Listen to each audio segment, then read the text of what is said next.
ఉలిక్కిపడ్డట్టుగా కళ్ళు తెరిచిన ఇషికకి తన పక్కనే తనని హత్తుకొని పడుకొని ఉన్న ఇవాన్ కనిపించగానే, ఇప్పటి వరకు నేను చెప్పింది వినిపించుకోలేదా? నా పక్కన ఎందుకు పడుకున్నారు? లేవండి ముందు. ఆల్రెడీ చెప్పాను కదా బెడ్ మీదకి నేను రానని. ఇలా చేస్తే వచ్చేస్తానని కలలు కంటున్నారా? అని అరిచింది. ఏంటి ఇషు, కలకాని కన్నావా? అంటూ ఇవాన్ తన మెడవంపున ఉఫ్ఫని గాలి ఊది, నేను వచ్చింది జస్ట్ ఇప్పుడే నీ దగ్గరికి. అయినా నేను నిన్ను ఎందుకు బ్రతిమలాడతాను చెప్పు? నీ ఇష్టం, నువ్వు ఎక్కడైనా పడుకో. నేను నీ పక్కన కొంచెం ప్లేస్లోనైనా అడ్జస్ట్ కాగలను. బికాస్ నాకు చాలా కంఫర్ట్గా ఉంటుంది నీ టచ్ అని భుజాలు ఎగరేసి అన్నాడు. ఇషిక అయోమయంగా మొహం పెట్టి, అసలు నేను నిద్రపోలేదు కదా, కల ఎలా వస్తుంది? మీరు మీరు అబద్ధం చెప్తున్నారు. ఇప్పటి వరకు మీరు నన్ను బ్రతిమలాడారు. నా కాళ్ళు కూడా పట్టుకోవాలని అనుకున్నారు కదా అని అడిగింది. నేను నీ కాళ్ళు పట్టుకోవాలని అనుకున్నానా? నీకంత సరదాగా ఉంటే డైరెక్ట్గా అడగచ్చు కదా ఇషు. ఏ పద్ధతిలో పట్టుకోవాలో ఆ పద్ధతిలోనే పట్టుకునేవాడిని అంటూ ఒక్కసారిగా ఇసుక మీదకి చేరిపోయి ఇషిక కాళ్ళని తన కాళ్ళతో లాక్ చేసి, ఇలాంటి సమయంలో నీ కాళ్ళని ఏంటి, కాలి వేలిని కూడా టచ్ చేస్తాను, చేయనా అని అల్లరిగా అడిగాడు ఇవాన్. ఇషిక కళ్ళు పెద్దవి చేసి, ఏం చేస్తున్నారు మీరు? ముందు నా మీద నుంచి లేవండి అంటూ ఇవాన్ బరువు మొత్తం తన మీదే వేయటంతో ఊపిరి ఆడక భారంగా ఊపిరి తీస్తూ ఇవాన్ గుండెల మీద చేయి వేసి వెనక్కి తోయాలని ట్రై చేస్తుంది. కానీ ఇవాన్ బలం ముందు తన బలం ఏమాత్రం సరిపోవటం లేదు. ఎంతకీ ఇవాన్ లేవకపోవటంతో ఇషిక కోపంగా, లేస్తారా లేదా అని అరిచింది. లేవను. ఇలా చాలా కంఫర్ట్గా ఉంది. ఇలాంటి సోఫాస్లో ఇంత కంఫర్ట్గా ఉంటుందని నాకు ఇప్పటి వరకు తెలియదు. తెలిసి ఉంటే డైలీ ఇలానే పడుకునే వాళ్ళం. బెడ్ మీద జస్ట్ నీ గుండెల మీద మాత్రమే పడుకునేవాడిని. ఇప్పుడు ఏకంగా మెత్తటి పరుపులా ఉన్న నీ మీదే పడుకున్నాను. Wow, what an opportunity. నాకైతే భలే నచ్చేసింది అంటూ ఇషిక గుండెల మీదకి చేరి తలవాల్చగానే ఇషిక పళ్ళు నూరుతూ, బండలా ఉన్నారు. నా మీద పడితే నాకు ఊపిరి ఆడద్దా? నేను మనిషిని అనుకున్నారా లేదంటే ఏలియన్ అనుకున్నారా మీ బరువు సులువుగా మోసేయటానికి? ముందు నా మీద నుంచి లేవండి, చంపేసేటట్టున్నారు అని అరిచింది. మరి బెడ్ మీదకి వస్తావా? నువ్వు ఎక్కడ పడుకున్నా సరే నన్ను అంటుకునే పడుకోవాలి. అది ఎక్కడైనా నాకు అనవసరం అని అన్నాడు ఇవాన్. ముందు మీరు నా మీద నుంచి లేవండి మహానుభావ, ఊపిరి ఆడటం లేదు, చంపేసేటట్టున్నారు అని అరవగానే ఇవాన్ ఇషిక మీద నుంచి లేచి నిలబడి, నన్ను ఊపిరి అందించమంటావా? క్షణాల్లో అందిస్తాను అంటూ పెదవులు నాలుకతో తడుపుతూ అన్నాడు. ఇషిక భారంగా ఊపిరి పీల్చి పైకి లేచి కూర్చుని, చంపేశారు అని మనసులో అనుకుని పళ్ళు కొరుకుతూ ఇవాన్ వైపు చూస్తూ, మీరు చాలా ఓవర్ చేస్తున్నారు. నాకు మీ దగ్గర పడుకోవటం ఇష్టం లేకే కదా సోఫాలో అడ్జస్ట్ అయ్యాను అని అంటుంటే ఇవాన్ ఇషిక నడుము పట్టి తన మీదకి లాగి అలానే ఎత్తుకొని బెడ్ మీదకి విసిరేసి తన పక్కన చేరిపోయి ఇషికని లేవనివ్వకుండా తన చేతులతో లాక్ చేసి, నీకు ఇష్టం లేకపోయినా నన్ను భరించాలి. బికాజ్ ఈ జన్మకి నువ్వు నన్ను చూస్ చేసుకున్నావు. ఏం చేద్దాం? నాకేమో బ్రతిమలాడటం రాదు, నీకేమో బెట్టి చేయటం రాదు అని భుజాలు ఎగరేసి, పడుకో ఇషిక, రేపు నేను ఆఫీస్కి వెళ్ళాలి కదా అని అన్నాడు. చెప్పటం మర్చిపోయాను, రేపు నేను సాగర్ దగ్గరికి వెళ్తున్నాను. ఇషితని తీసుకుని అంకుల్ వస్తున్నారు. మీరు నా వెనక రావాల్సిన అవసరం లేదు. అండ్ వన్ మోర్ థింగ్, నన్ను స్పై చేయాల్సిన అవసరం అంతకంటే లేదు. నేను ఎవరి దగ్గరికి వెళ్ళను, సరేనా? ఇది కూడా ఎందుకు చెప్తున్నానంటే, తమరు అసలే శాడిస్ట్ కదా. చెప్పకపోతే ఎందుకు చెప్పకుండా వెళ్ళావు అంటూ మళ్ళీ నన్ను చిత్రహింసలు పెడతారు. అందుకే చెప్తున్నాను. ఎంతైనా మీరు మీ మాట తప్ప ఎవరి మాట వినరు కదా అని వెటకారం బాధ మిక్స్ చేసి అంది ఇషిక. అంతే. ఇవాన్ ఫోర్స్గా ఇషిక పెదవులు అందుకొని ఆ పెదవులని కొరుకుతూ గింజుకుంటున్న ఇషికని రెండు చేతులని ఒక చేతితో బ్లాక్ చేసి ఊపిరి ఆగేలా ముద్దు పెట్టి 2 నిమిషాలకి వదిలి, శాడిస్ట్గా ఉండటం అంటే ఇది, అర్థమైందా? ఇంకొకసారి అనవసరంగా నన్ను రెచ్చగొట్టాలని చూడకు. అండ్ వన్ మోర్ థింగ్, నిన్ను ఇంకొకరితో కలిపి మాట్లాడకు. కనీసం నేను వినలేను. ఆ క్షణంలో నేను ఎలా బిహేవ్ చేస్తానో కూడా నాకే తెలీదు అని సీరియస్గా చెప్పి ఇషిక గుండెల మీద వాలిపోయి, సాగర్ దగ్గరికి వెళ్ళు. కానీ పిచ్చి పిచ్చి వేషాలు వేయటం, అక్కడ నా గురించి కంప్లైంట్స్ చేయటం లాంటివి ఏమీ చేయనవసరం లేదు. అయినా నేను చెప్పినా నువ్వు వింటావా ఏంటి? నువ్వు ది గ్రేట్ ఇచికవి కదా! నీకు పొగరు పెరిగిపోయింది అని వెటకారంగా ఇవాన్ కళ్ళు మూసుకుంటే, ఇషిక పళ్ళు నూరుతూ తన కసికొద్దీ ఇవాన్ వీపు మీద దెబ్బ వేసింది. కానీ ఆ దెబ్బ ఇవాన్కి చిన్నపిల్ల కొట్టినట్టు అనిపించి పెదవుల మీద చిరునవ్వు తెచ్చింది. మీ ఇష్టానికి మీరు ప్రవర్తిస్తూనే ఉంటారు తప్ప నన్ను అర్థం చేసుకోరు. ఎప్పుడు ఇంతే అని కసిరినట్టే అరిచి కష్టంగా కళ్ళు మూసుకుంది. కానీ ఎక్కడి లేని సేఫ్టీ ఇవాన్ కౌగిలిలో తనకి అనిపించటంతో ప్రశాంతంగా నిద్రపోయింది.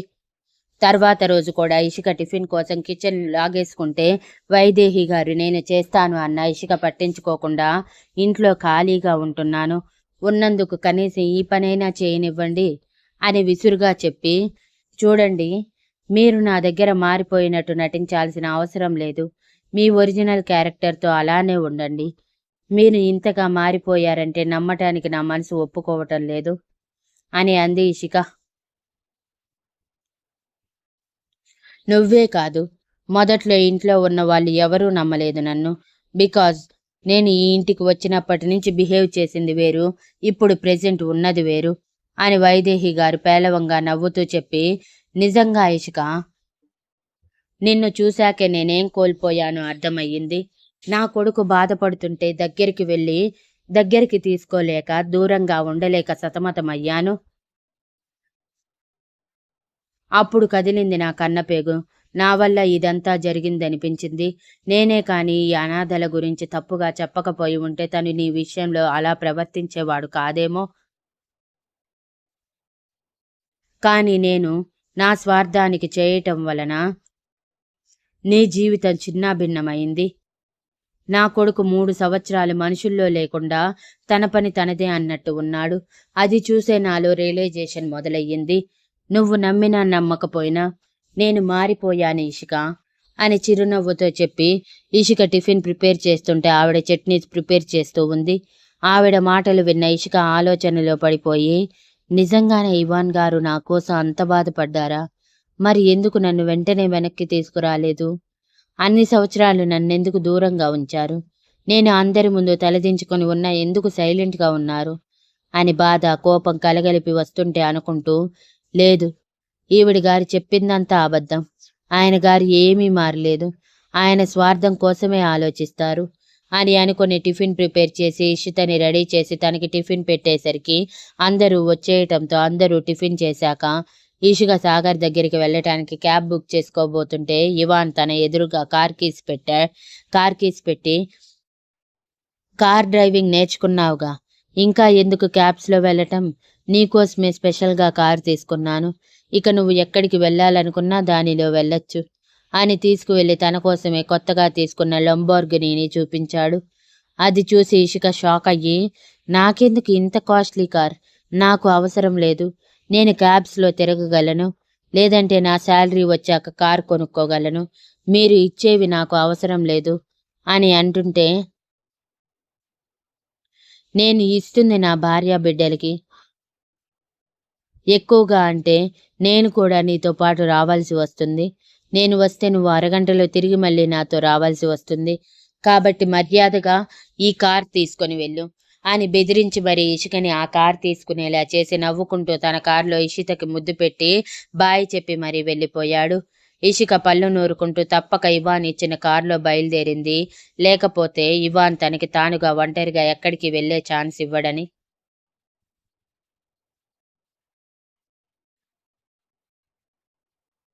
ఇవాన్ వెళ్ళిపోయాక ఇషిక కూడా తప్పక సాగర్ దగ్గరికి బయలుదేరింది. ఇవాన్ ఇచ్చిన కారులో ఇషితని తీసుకొని. ఆల్రెడీ సాగర్ అడ్రస్ షేర్ చేసి ఉండటంతో ఇషిక గూగుల్ మ్యాప్స్ ద్వారా సాగర్ ఇంటికి వెళ్ళేసరికి సాగర్ లోపల ఇంటీరియర్ మొత్తం చేయిస్తూ ఉన్నాడు. అది విల్లా కాబట్టి ఇషిక కార్ పార్టికోలో పార్క్ చేసి లోపలికి వచ్చి సాగర్ అంటూ కోపంగా సాగర్ దగ్గరికి వెళ్ళి సాగర్ జుట్టు పీకిస్తూ, నన్నెంత మోసం చేశారు మీరు? ఆయన గారు నా వెనక ఎంత చేస్తున్నారని నాకు తెలియకుండా చేసి మీరే నాకు హెల్ప్ చేస్తున్నట్టు ఎంత నటించావు అంటూ కొట్టి అలసిపోయి అలుపు తీర్చుకుంటూ ఉంటే సాగర్ అబ్బా అంటూ, అలా ఎలా అనుకున్నావక్క? మేము చూపించిన ప్రేమలో ఎటువంటి దురుద్దేశం లేదు. ముందు నువ్వు అది గుర్తించు అన్ని చెయ్యి బాగా చురుకు. బావ ఎలా తట్టుకుంటాడో ఏమో అంటూ వీపు రుద్దుకుంటూ, నేను అక్కడి నుంచి వచ్చిన దగ్గర నుంచి కనీసం మామకి ఫోన్ కూడా చేయలేదేంటి ఇషు? అప్పుడే మర్చిపోయావా నన్ను? అని ఇషితని అడిగాడు చిరుకోపంగా. యూ బ్యాడ్ మామా, నాకు చెప్పకుండా వచ్చావు, హేట్ యూ అంటూ సాగర్ చెంపల మీద దెబ్బలు వేస్తూ ఉంటే ఆ చేయి కొంచెం చురుకు తగలటంతో సాగర్ అబ్బా అనుకుంటూ, నాన్న నోట్లో నుంచే ఊడిపడ్డావు కదే, మీ నాన్న కూడా ఇలా కొడితే అలా పడిపోతారు ఎవరైనా అని అంటూ, నువ్వేమో మీ డాడీతో షికారుకి వెళ్ళావు, నాకేమో ఇంట్లో బోర్ కొట్టింది, అందుకే ఇదిగో ఈ ఇంటిని చూడటానికి వచ్చాను. నీకు నచ్చిందా ఈ ఇల్లు అని అడగగానే ఈషిత కళ్ళు తిప్పుతూ, ఇది మనదేనా మామా అని క్యూట్గా అడిగింది. అవునే, మనదే, ఈ మామ కొనేశాడు. ఇల్లు మొత్తం చూసిరా, నచ్చకపోతే మార్చేద్దాం అంటూ తనని పంపించేసి, నాన్న వస్తున్నాడక్క, ఆల్రెడీ కార్ కూడా ఎయిర్పోర్ట్కి పంపించాను, ఇంకో 10 నిమిషాల్లో వచ్చేస్తాడు అని ఇషిక సాగర్ మాటల్లో పడిపోయారు. ఇక ఇషిత ఇల్లు మొత్తం రౌండ్ కొడుతూ చూస్తూ ఉంది హుషారుగా. ఇషిత ఇల్లంతా తిరిగి కిందకు వచ్చేసరికి నారాయణ గారు కూడా వచ్చేసి ఉండటంతో ఆయన ఇలా లోపలికి అడుగు పెట్టడం ఇషిత హుషారుగా మెట్లు తిరిగి కిందకి వస్తూ, మామ ఇల్లు సూపర్ ఉంది అంటూ ముద్దుగా చెప్పటం జరిగిపోయింది. ఇషితని చూడటమే నారాయణ గారు బంగారు తల్లి అంటూ పిలుస్తూ ముందుగా ఇషిత దగ్గరికి వెళ్ళిపోతే, ఇషిత కూడా నారాయణ గారిని చూడటమే ఆయన మీదకి దూకేసి, మిస్ యూ తాత అని అంది ముద్దుగా. మిస్ యూ టూరా తల్లి, నేను నిన్నైతే చాలా మిస్ అయ్యాను, నీకోసమే వచ్చాను, నీకేం తీసుకొచ్చానో తెలుసా అంటూ తన కోసం తీసుకువచ్చిన బొమ్మలు, చాక్లెట్స్, బిస్కెట్స్ ఉన్న బ్యాగ్ మొత్తం ఇషితకి ఇస్తూ, ఇవన్నీ నీకోసమేరా బంగారు తల్లి, వెళ్ళి ఆడుకోపో అని అనగానే ఈషిత హుషారుగా థ్యాంక్ యూ తాత అంటూ ఆయన 2 బుగ్గల మీద ముద్దు పెట్టి కిందకి దిగి ఒక రూమ్ క్లీన్గా ఉండటంతో అక్కడికి వెళ్ళిపోతే, ఇషిక చిరుకోపంగా, అంకుల్ మీరేంటి దానిని ఇంకా చెడగొడుతున్నారు? అక్కడ ఆయన గారు ఇది ఏమడిగితే అది చేస్తూ దానిని పూర్తిగా మొండిదాన్ని చేస్తుంటే ఆయనకి తోడు మీరయ్యారు, ఇదేం బాగోలేదు అని అంది. చిన్నపిల్లరా, దానికేం తెలుసు, మనం ముద్దు చేస్తే సంతోషిస్తుంది, అరిస్తే ఏడుస్తుంది. ఈ కోపం చిన్నపిల్లల దగ్గర ఏంటి, పెద్దయితే వాళ్లే మారుతారు. ఇంతకి నువ్వెలా ఉన్నావు అంటూ దగ్గరికి వెళ్ళి తన తలని మీరు ఆప్యాయంగా అడిగారు. బాగున్నాను అంకుల్, బట్ మీతో ఉండుంటే ఇంకా బాగుండేదాన్నేమో అని ముభావంగా అనగానే నారాయణ గారు ఇషికని అక్కడే ఉన్న సోఫాలో కూర్చోబెట్టి, చూడు తల్లి, నీ భర్త నీ విషయంలో చేసింది తప్పే కావచ్చు, కానీ అతని తప్పు అతను తెలుసుకొని నీకోసం ఎన్ని చేస్తుంటే నువ్వు తనని క్షమించలేవా? ఇప్పుడు క్షమించమని కూడా అనటం లేదు, టైం తీసుకో, కానీ ఇషితకి తండ్రిని దూరం చేయకు. తండ్రి లేకుండా పెరగటం ఎంత కష్టమో నీకు ప్రత్యేకంగా చెప్పాల్సిన అవసరం లేదు. నువ్వు ఆ జీవితం చూసే ఇక్కడి వరకు వచ్చావు. నువ్వు అనొచ్చు, నువ్వు ఉన్నావు కదా సరిపోతావని, అలా అనుకోవద్దు. పిల్లలకి ఎప్పుడు తండ్రి మాత్రమే సరిపోదు, తల్లి మాత్రమే సరిపోరు. ఇద్దరు ఉంటేనే ఆ ఫ్యామిలీ ఫుల్ఫిల్ అవుతుంది, పిల్లలు హ్యాపీగా ఉంటారు. నీ కోపం మొత్తం ఇషిత మీద చూపిస్తూ ఇవాన్ని తనకి దూరం చేయకు, అర్థం చేసుకోరా తల్లి అని అన్నారు. అందుకే అంకుల్ నేను కూడా అడ్జస్ట్ అవ్వాలని ఫిక్స్ అయ్యాను. ఓన్లీ ఇష్యూ కోసం మాత్రమే ఆ ఇంట్లో ఉంటున్నాను, లేదంటే నిన్నే వచ్చేసి ఉండేదాన్ని. ఆయన చేసిన ప్రతి ఒక్కటి ఇప్పటికీ నాకు గుర్తే. మీ మీద కూడా నాకు చాలా కోపం ఉంది, కానీ మిమ్మల్ని వదులుకోలేరుగా. ఆయన మిమ్మల్ని నా వెనక పెట్టినా మీరు నా మీద చూపించిన ప్రేమలో నేనెప్పుడూ కల్మషం చూడలేదు. అందుకే ఇలా మాట్లాడుతున్నాను, లేదంటే మీ దగ్గరికి కూడా వచ్చేదాన్ని కాదు అని అంది ఇషిక. అంత మాట అనుకురా ఇషిక, నువ్వు ఇషిత లేకపోతే మేము ఉండగలమా? ఒక్కరోజుకే చాలా మిస్ అయిపోయాము. బంగారు తల్లి ఎక్కడ ఉంటే అక్కడ సందడే అని మురిపెంగా రూమ్ అంతా చక్కగా బెడ్ మీద కూర్చొని ఆడుకుంటున్న ఇషిత వైపు చూస్తూ చెప్పి, ఇంతకీ ఇవాన్ ఏమంటున్నాడు, నిన్ను బాగా బ్రతిమలాడుతున్నాడా అని అడిగారు నారాయణ గారు చిరునవ్వుతో. ఇషిక ఒక నిట్టూర్పు విడిచి, ఆయన నన్ను బ్రతిమలాడటం అనేది ఎప్పటికీ జరగదు అంకుల్, బెదిరించటం మాత్రం బాగా చేస్తారు అని చెప్పి, ఇప్పుడు కూడా క్యాబ్లో వస్తాను, లేదంటే నేను కార్ కొనుక్కుంటాను అంటే ఒప్పుకోకుండా ఆయన కొనిచ్చిన కారులోనే వెళ్ళానని, లేకపోతే ఆయన నాతో పాటు వచ్చి మీతో ఉండనివ్వకుండా అరగంటలో తిరిగి తీసుకువెళ్ళిపోతానని బెదిరించి మరి ఆయన కొన్న కారులో నన్ను వచ్చేలా చేశారు అని చెప్పింది.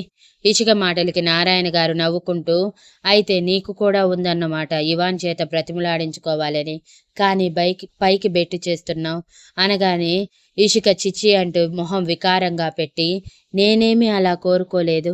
అయినా మనం కోరుకుంటే అన్నీ జరుగుతాయా ఏంటి? ఆయన గారు మారే రకం కాదు. ఓల్ని నన్ను బెదిరించి భయపెట్టడానికే నా జీవితంలోకి వచ్చారు. అదంతా వదిలేయండి అంకుల్. అవును సాగర్, ఇంతకి వర్క్ ఎలా ఉంది అని ప్రొఫెషనల్గా మారిపోతే ముగ్గురు వర్క్ గురించి మాట్లాడుకుంటూ ఉండిపోయారు.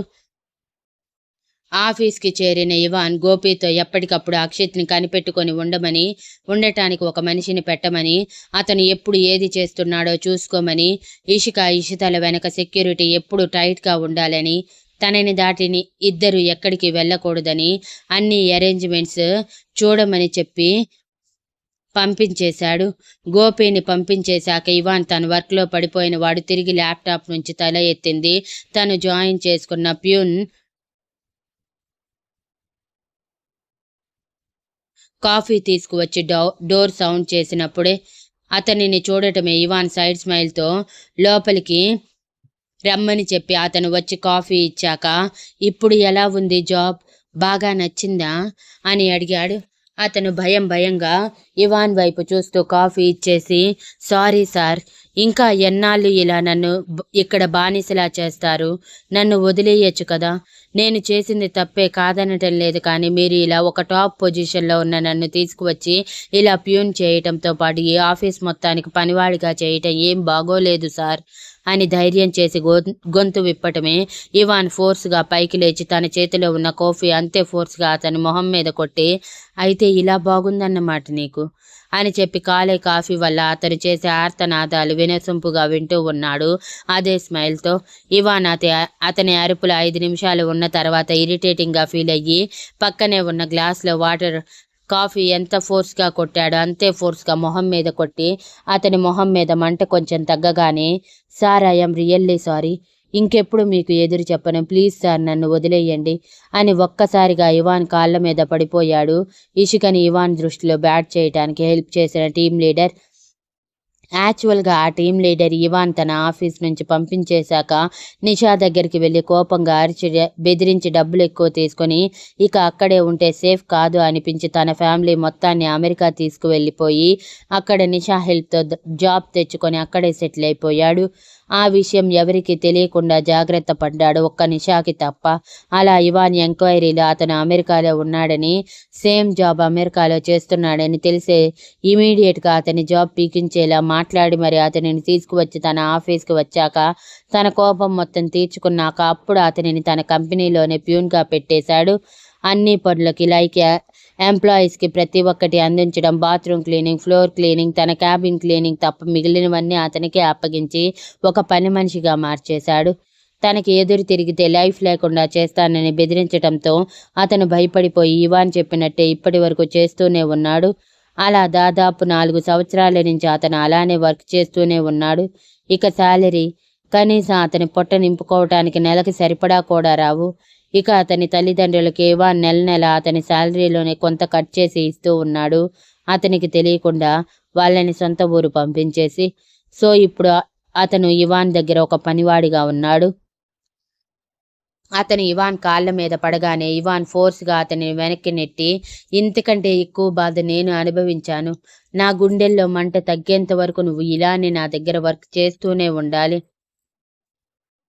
ఎదురు తిరిగిన ప్రతిసారి ఇలా ఏదో ఒకటి కాల్చుకుంటూనే ఉండాలి. సో మూసుకుని మిగిలిన పని చూడు, గుర్తుంది కదా, చిన్న వర్క్ మిస్ అయినా డబుల్ వర్క్ నీకు పడుతుంది అని వార్నింగ్ ఇచ్చి అతనిని పంపించేశాక ఇవాన్ కోపంగా తన చైర్లో కూర్చొని, మీరందరూ చేసిన పని వల్ల నేను నా కూతురితో మెమొరబుల్ టైం పీరియడ్ మిస్ అయ్యాను. తను పుట్టిన టైంలో కానీ తను నడిచేటప్పుడు కానీ కనీసం తనని ఎత్తుకున్నది లేదు, ముద్దులాడింది లేదు.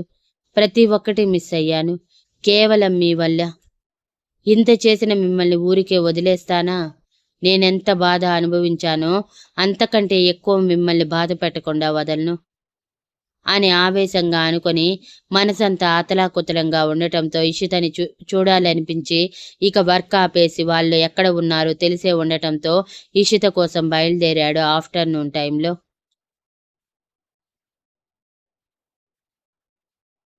ఇక్కడ ఇషిక మధ్యాహ్నానికి ఇంటికి వెళ్తాను అన్న సాగర్ వాళ్ళు వెళ్ళనివ్వకుండా బయట నుంచి ఫుడ్ ఆర్డర్ చేద్దాం, ఈ ఒక్కరోజుకి ఉండు అక్క అంటూ ఇషికని బలవంతంగా ఆపేశారు సాగర్, నారాయణ గారు ఇషిత కోసం. వాళ్ళ కోసం తప్పక ఆగిపోయింది ఇషిక. మరోవైపు ఇవాన్ ఎలా రియాక్ట్ అవుతాడో అన్న చిన్న టెన్షన్తోనే అలా ఫుడ్ ఆర్డర్ రావటం, అది అక్కడే అరేంజ్ చేసిన చిన్న డైనింగ్ టేబుల్ మీద సర్దటం, ఇక్కడ ఇవాన్ కార్ సాగర్ విల్లాలోకి ఎంటర్ అవ్వటం ఒకేసారి జరిగింది. ఇక ఇషిత ఆడి ఆడి ఆకలి వేస్తూ ఉండటంతో మమ్మీ ఆకలి అంటూ ఇషిక కొంగు పట్టుకొని తిరుగుతూ ఉంది. అది చూసి ఇషిక నవ్వుతూ ఇషిత కోసం ఫుడ్ తీసుకుని ఇషితకు పెట్టేలోపు ఇవాన్ లోపలికి ఎంటర్ అయి ప్రిన్సెస్ అంటూ పిలిచాడు. అంతే, ఇవాన్ పిలుపు విన్న ఇషిత ఆకలి కూడా మరిచి డాడా అంటూ ఇవాన్ కోసం పరిగెత్తింది.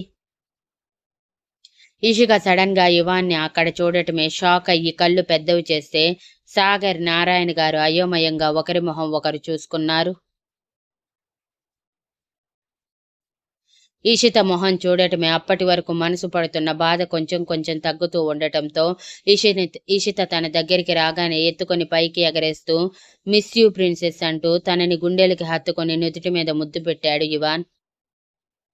మిస్ యూ టూ డాడా అంటూ ఇషిత గారాలు పోతే అది చూసి ఇషిక షాక్ నుంచి తేరుకొని మీరేంటి ఇక్కడ ఇంత సడన్ గా వచ్చారు అని అడిగింది.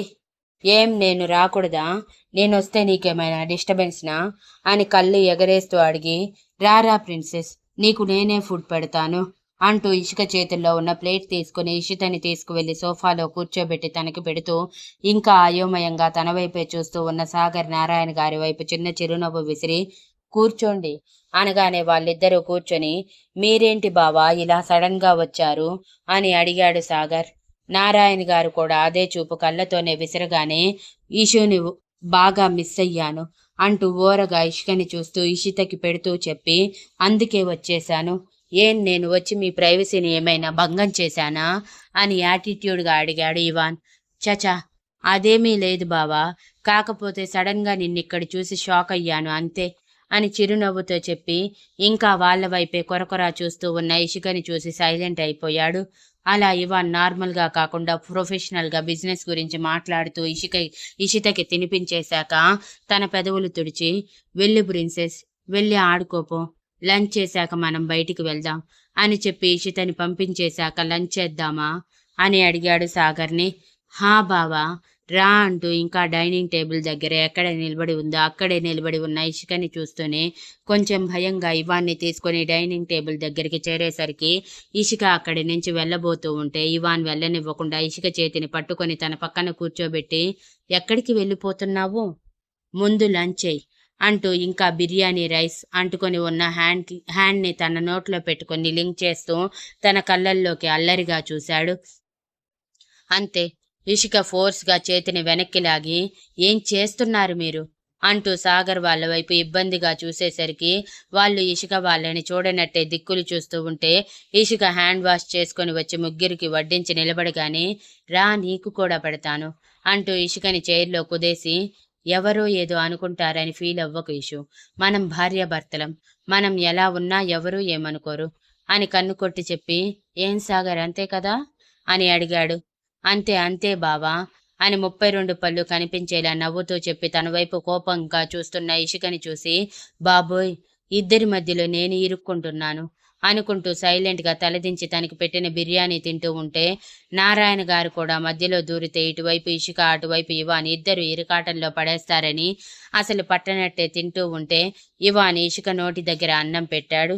ఇషిక మొహం తిప్పేసి నేను తినగలను అని అంటుంటే ఇవాన్ తన దగ్గరికి వచ్చి చెవిలో ఏదో చెప్పగానే ఇషిక కళ్ళు పెద్దవి చేసి ఇవాన్ పెడుతున్న ఫుడ్ తినేసి బెదురు కళ్ళతో ఇవాన్ వైపు చూడగానే ఇవాన్ కన్నింగ్ స్మైల్తో చూస్తూ ఇదేదో నేను చెప్పినప్పుడే చేసేసి ఉంటే బాగుండేది, బట్ ఆలస్యం చేసేశావు అంటూ ఇవాన్ కన్ను కొట్టి చెప్పగానే ఇషిక గుటకలు మింగుతూ చూడండి మీరు ఓవర్ చేస్తున్నారు, సైలెంట్గా మీ పని మీరు చూసుకోండి అని అంది.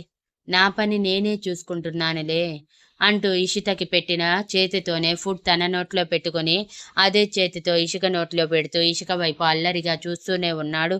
ఆ చూపులు తాళలేని ఇషిక కష్టంగా కొంచెం తిని ఇక చాలు అంటూ పైకి లేచి అక్కడి నుంచి ఇషిత దగ్గరికి వెళ్ళిపోగానే ఇవాన్ నవ్వుకుంటూ లంచ్ చేసేసి కొంచెం సేపు సాగర్ వాళ్ళతో మాట్లాడి ఇక బయలుదేరుతామని ఇషితని తీసుకుని తన కారులో బయలుదేరాడు.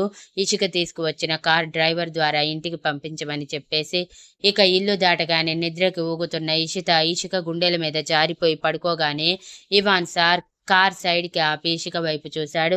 అప్పటికే భయపడిన ఇషిక, చూడండి, మీరు చెప్పినట్టే నేను తినేశాను. సో మీరిప్పుడు ఏం చేయటానికి వీల్లేదు. ఇచ్చిన మాట మీద నిలబడండి అని అంటుంటే, నేను ఇచ్చిన మాట మీదే నిలబడుతున్న ఇషిక, నీ విషయంలో తప్పకుండా అదే చేస్తాను. ఆల్రెడీ చెప్పాను, పెట్టినప్పుడే తినకపోతే నేను ఏం చేస్తాననేది అంటూ ఇషిక మీదకి ఒరుగుతుంటే ఇషిక ఒక చేతితో జాగ్రత్తగా ఇషితని పట్టుకొని వెనక్కి జరుగుతూ, సిగ్గులేదు కూతురి ముందు అల్లరి చేయటానికి అని అంది భయం లోపల దాచేసి కోపం ప్రదర్శిస్తూ.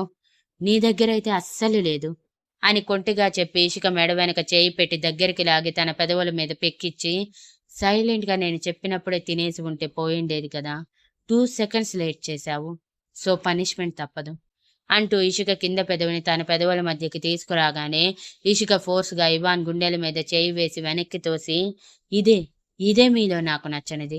నాకు ఇష్టం లేకుండానే మీ ఇష్టానికి ప్రవర్తిస్తారు అంటుంటే ఇవాన్ ఇషిక చేతిని పట్టుకొని తన మీదకి లాగాలి అనుకున్నవాడు కూడా తన ఒడిలో నిద్రపోతున్న ఇషితని చూసి తన కోపం తగ్గించుకుంటూ, నీ కళ్ళల్లో అంగీకారం కనిపించాకే నేను ముందుకు వచ్చాను Ishika.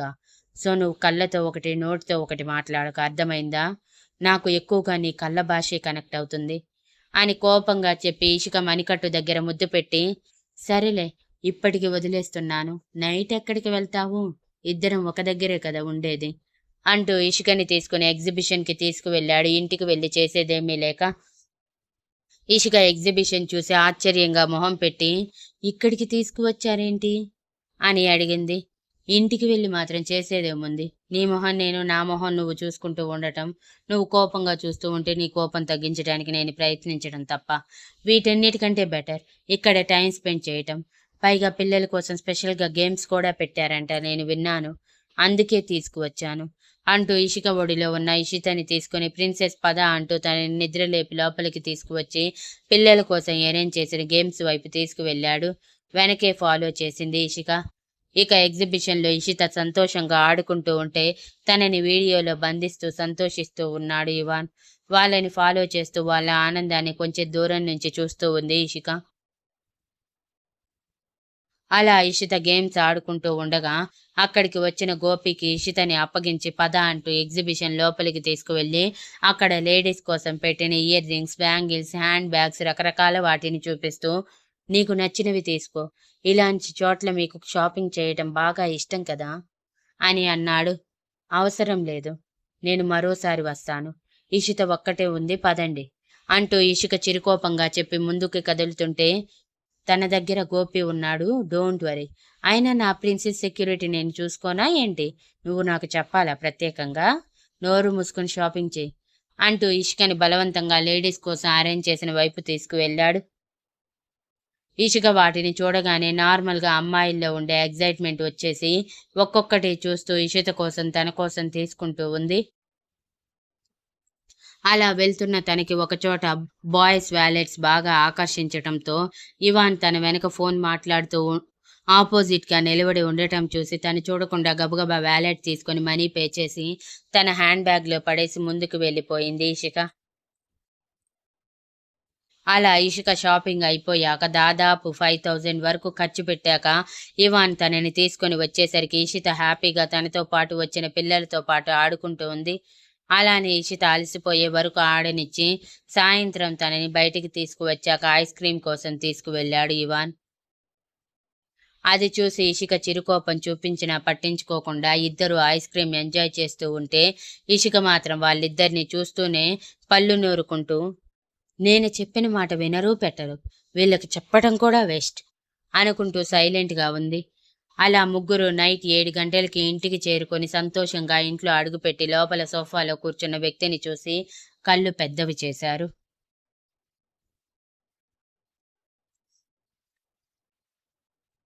Thank you for listening. And please like, share, comment, and subscribe.